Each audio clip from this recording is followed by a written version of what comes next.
Bienvenidos, paz, gracia y bendiciones para todos. Cuando tu fe es mayor que tu gigante, la recompensa de los valientes, el eco de una promesa en el silencio del desierto. Mientras miles de tumbas quedaban atrás, en la arena, dos hombres caminaban hacia el horizonte con el peso de una generación ausente en sus hombros. No solo cargaban el dolor de haber visto morir a sus amigos por falta de fe y la gloria de ser los únicos que verían cumplidos el sueño que otros llamaron imposible. ¿Qué hace que dos personas vean oportunidades donde otros 10 ven gigantes? Hoy seguimos descubriendo ideas, verdades poderosas, movilizaremos las emociones nuevamente y el espíritu, integrando la verdad bíblica a nuestras vidas.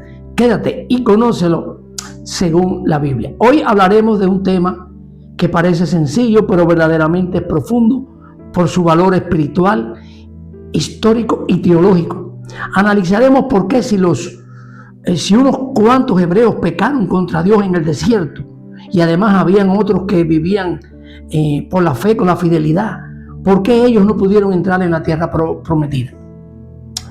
Revisaremos primeramente con cautela la interrogante de si la Biblia dice realmente que solo unos pocos pecaron, porque esa idea se repite mucho, pero no siempre se evalúa a la luz del texto. Vamos a ir al Pentateuco, que son los 5 primeros libros de la Biblia, y nos detenemos en el libro de Éxodo y de Números.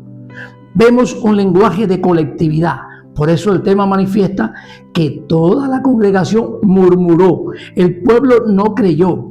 Es decir, esa generación endureció su corazón. La Biblia no presenta a una pequeña minoría rebelde arrastrando a una mayoría fiel, sino a una generación que su acción predominante fue la incredulidad persistente. Para entender por qué esa generación no entró a la tierra prometida, hay que hablar de un momento histórico muy significativo y específico, porque el pueblo ya había salido de Egipto, donde había vivido milagros palpables, y también en el desierto los había visto. Estaban a las puertas de la tierra prometida. El recorrido pudo haber sido corto. En ese momento Moisés envía a 2 espías a recorrer la tierra que ellos debían conquistar. Los espías se pasaron 40 días de recorrido y al regresar traen una noticia terrible. Para ellos, algunas claras: la tierra es buena, sí, como se lo había dicho Dios. Pero con esto, los otros 10 de los 12 trajeron un informe cargado de frustración, de miedo, de pesimismo, de negación, hablando de gigantes, de ciudades fortificadas, de imposibilidad total. Solo Josué y Caleb insisten en que con Dios sí se puede entrar. ¿Y qué hace el pueblo en ese momento decisivo?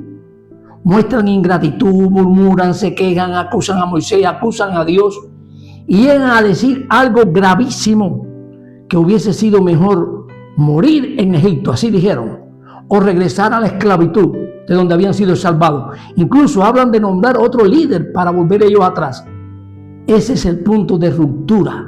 Es un rechazo consciente a la promesa de Dios, una negativa abierta a confiar y avanzar, y es justo en ese instante cuando Dios habla y declara que esa generación no va a entrar en la tierra prometida por esa forma de actuar, y deja claro a quiénes se refiere: a los hombres registrados de 20 años hacia arriba, los que habían sido contados en el censo, los responsables de avanzar como pueblo libre, y que a pesar de tener la promesa delante, decidieron retroceder. Y por cada día que los espías recorrieron la tierra, Dios estableció 1 año en el desierto, y ahí nace el periodo de 40 años. Esto nos ayuda a entender algo importante. Cuando la Biblia habla de esa generación, no está hablando de todos indiscriminadamente, está hablando de una generación adulta, con responsabilidad espiritual, que eligió el miedo en el momento fundamental. Por eso los que finalmente entran a la tierra prometida son los hijos de esa generación, junto con 2 excepciones, que la Biblia sí nombra claramente: Josué y Caleb, que ellos sí pertenecían cronológicamente a esa generación. Fueron de hecho 2 de los 2 espías que fueron. pero Dios dice que tenían, Josué y Caleb, otro espíritu. No compartían la mentalidad dominante de aquellas personas. Ellos dos creyeron cuando otros dudaron, avanzaron cuando otros se paralizaron.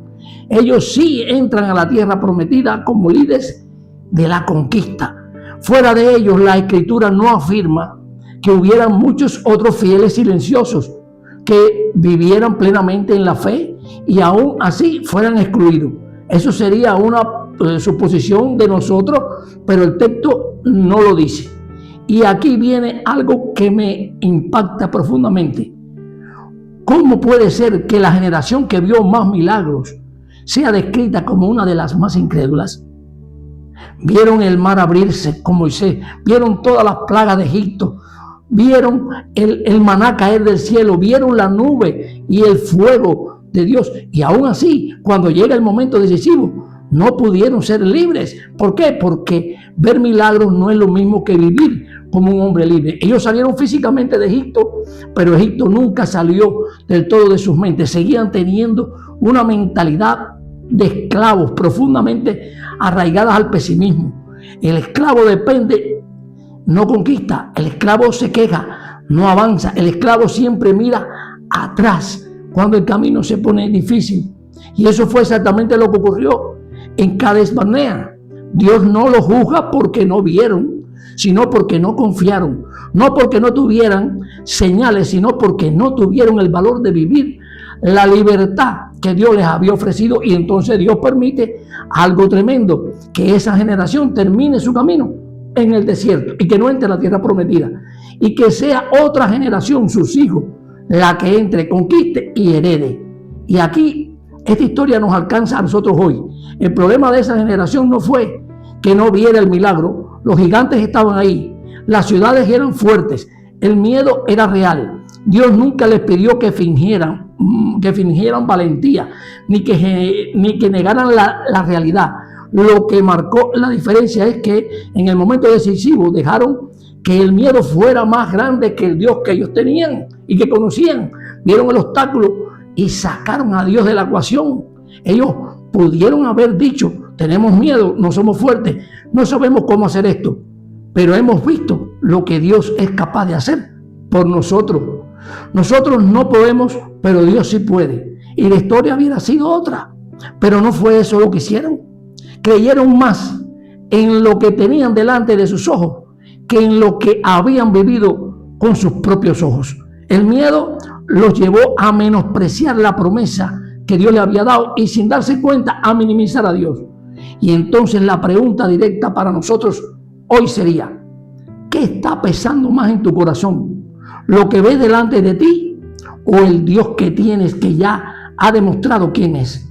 ¿Estás midiendo tus problemas, tus luchas por tu fuerza o con el poder de Dios, del Dios que ya conoces?